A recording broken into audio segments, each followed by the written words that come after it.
Hello YouTube, it is your boy GZTV back with another video. We're going to hit you with two quick videos. The first one right now is Dexter. We're going to talk about the 10th episode of Season 7 because that's the most recent one. So yeah. Yeah, I don't really have much to say right now. Let's just get into it. We get into the summary, and then obviously up next, you see what jersey I have on. We are doing a Devin Booker gameplay. He just dropped this week, so that's really cool. So, Miami Metro is investigating yet another attack by the Phantom Arsonist in which a mother and her 6-year-old daughter were burned to death in a public restroom at a restaurant. So this guy keeps striking. He keeps leaving this scribbled Bobby in the soot. He has the signature. It's pretty much a whole nother villain besides the Koshka Brotherhood, and that's something the show hasn't really managed. In any other season. I think it's really cool here to see another village emerge and the Koshka Brotherhood kind of get wiped out almost. Their bosses anyway, as early as they have. At Hannah's house, Dexter tells her that the Phantom started another fire which killed a mother and child, kind of telling her where he's been at and what his job's been like. He talks about the dark passenger and she's kind of starting to get confused about it. Dexter's like, my dark passenger? Well,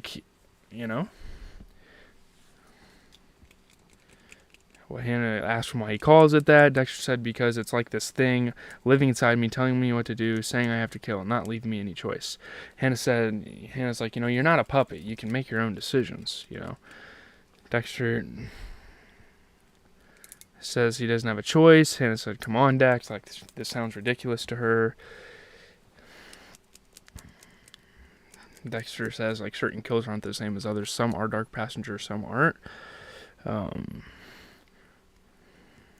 And Hannah's kind of confused. Dexter says, a lot of people feel like they want to kill somebody, but I have to follow through. That's the dark passenger. The dark passenger is actually following through. The urge to kill someone is just a natural human thing. If you hate someone, Hannah says, I follow through and I don't have a dark passenger. Dexter says, you just don't get it. And that's kind of where that conversation goes. So Hannah's father, Clint McKay, unexpectedly shows up. And he brings this dollhouse to her. They kind of have a chat. He wants to catch up. It's this very random interaction and blah blah blah. So at a briefing, Phil Boss provides a profile of the Phantom Arsonist, which includes male suspect, egocentric, manipulative, possibly in or on the outskirts of law enforcement. He's methodical, fastidious in his appearance, poor social skills. And Dexter thinks it's Bosso. He has this suspicion. So when Masuka sees Dexter texting someone, he asks Angel if Dexter has a new girlfriend. Hannah McKay's name gets blurred out. Everyone's kind of talking about it. People figure out that Dexter has a girlfriend. And yeah. Dexter researches Phil Bosso and learns that he nearly always finds a fire starting point, which is super suspicious. It's almost like he did it. You know what I mean? Meanwhile, Angel and Quinn interview possible witnesses at their desks to maybe try to find their suspect, Dexter tails Bosso to a park, looks into his car. He sees all fuses, a bunch of shit. All of a sudden, Bosso kind of interrupts him and says, hey, are you here for the Civil War? And he's like, I set off the pyrotechnics and stuff for our wars, our sound effects, our special effects, all that stuff. And Dexter's like, oh, well, that would explain what's in his car. And he has an alibi for everything, so Dexter kind of clears his name. During dinner, Clint is in a jovial and talkative mood, being really weird, kind of talking about his past with Hannah. It's super uncomfortable at the table. Obviously they invite Dexter over to dinner because he is Hannah's boyfriend, so yeah, they got to kind of get to know each other and whatnot. The real Phantom Arsonist boards a bus wearing a large backpack. The attack, we see firsthand for the first time on the show kind of an attack taking place. He burns a bunch of people on this bus. I don't know why the hell people didn't think it was suspicious of a guy to bring a fucking foil jacket, like a fireproof suit. I don't know. So back at Hannah's place, things go well until Clint mentions that he needs money to start up his crawfish business. So they're kind of having lunch at her table, and he's asking for a damn handout. Of course he is. Oh, I fucking raised you. Yeah, obviously didn't do it too well. She turned out to be a killer. She turned out to get with the wrong influences, and that's pretty much your fucking fault. As much as you want to talk shit about her killings. Police and forensic techs are on scene when Dexter arrives and enters the bus, so they finally, start to investigate the scene. It's Bobby. Dexter already kind of cleared this guy's name. Phil also sniffing the bodies. Deborah gets suspicious, and yeah, all that happens. Dexter hurries to Hannah's place, in which he calls him upset. Her greenhouse was destroyed. Clint ran into it like a fucking asshole. And Clint's trying to get smart, and Dexter, like, chokes him out and, like, warns him, like, get the fuck away from here. You know? It's like, what a fucking asshole, you know? Maria LaGuerta meets Thomas Matthews at Tropics, a restaurant she calls a dump. You know, they're trying to investigate the Bay Harbor Butcher still. You know, they go about their business, and Dexter makes pancakes for Hannah before he leaves for work. You know, they're starting to, you know, be a serious couple, I suppose. She was right about her father, and he tells her not to, like, feel bad about herself, that sort of stuff. During a briefing, Masuka presents security footage from the burned bus. They realize that someone touched a rail. The arsonist's face grabbed rail barehanded. They may have left a print. Quinn receives a frantic phone call from Nadia, who says George is sending her to work at a sex club in Dubai, and he needs to intercept that, because obviously they want to be together, and the whole point of him just doing all these deals for George is so that he lets Nadia go. George drags Nadia out and orders her to tell Quinn that she belongs to him, to George. You're not going to get your fucking girl back, buddy. I hired her. I pay her by the hour, you know. This huge altercation happens. George ends up getting shot. Quinn has to play it off as self-defense, so he tells Nadia to shoot him. It's a really, like, fucked up thing, because obviously Nadia has already been probably through so much with the Koshka Brotherhood. The Phantom's fingerprints didn't match any in the AFIS database, but Dexter believes the fires may have begun when the Phantom was a juvenile, because he relates it's Bobby to Aster and Cody blaming each other. It's fucking crazy. It's crazy how Dexter comes up with shit and formulates these things. He's a damn genius. I mean, I love that for this show. You know, it's kind of like the Walter White from Breaking Bad type of thing.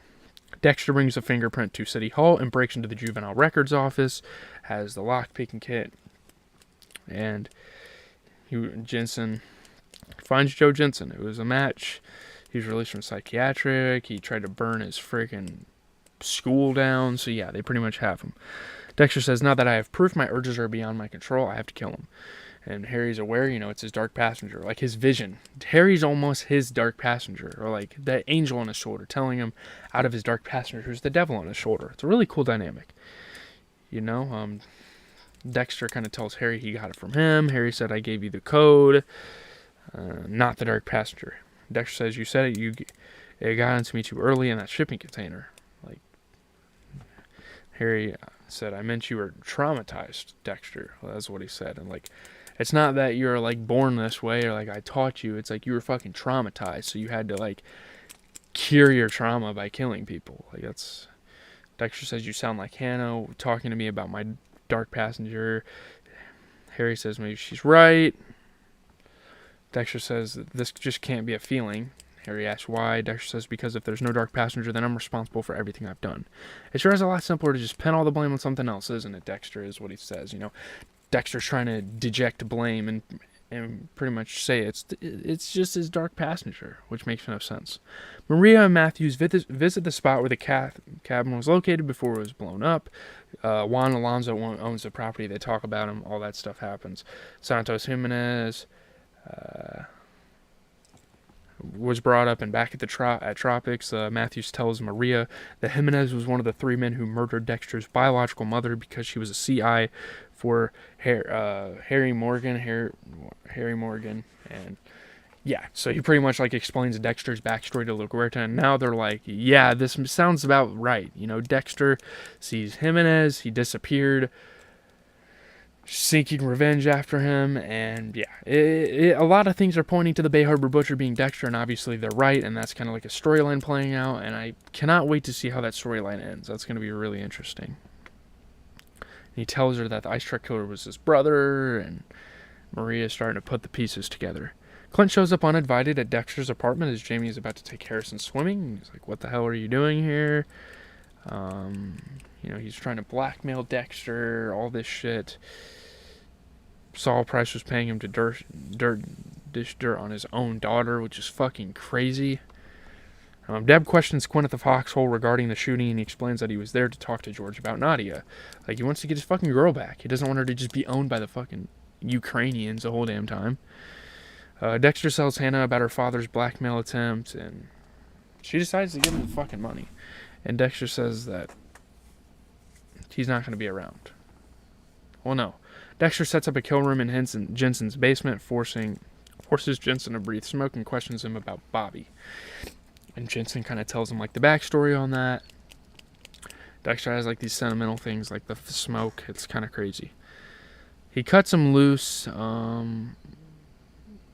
They both blame their killings on childhood trauma. He finds a connection with this guy, and he realizes that Clint is his next target. So later, Dexter meets Clint in a parking garage, pretending to have the money, so he's going for the blackmail attempt.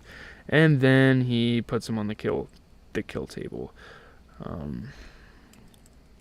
And yeah, he kills him. The whole kill ritual goes on. You know how that goes.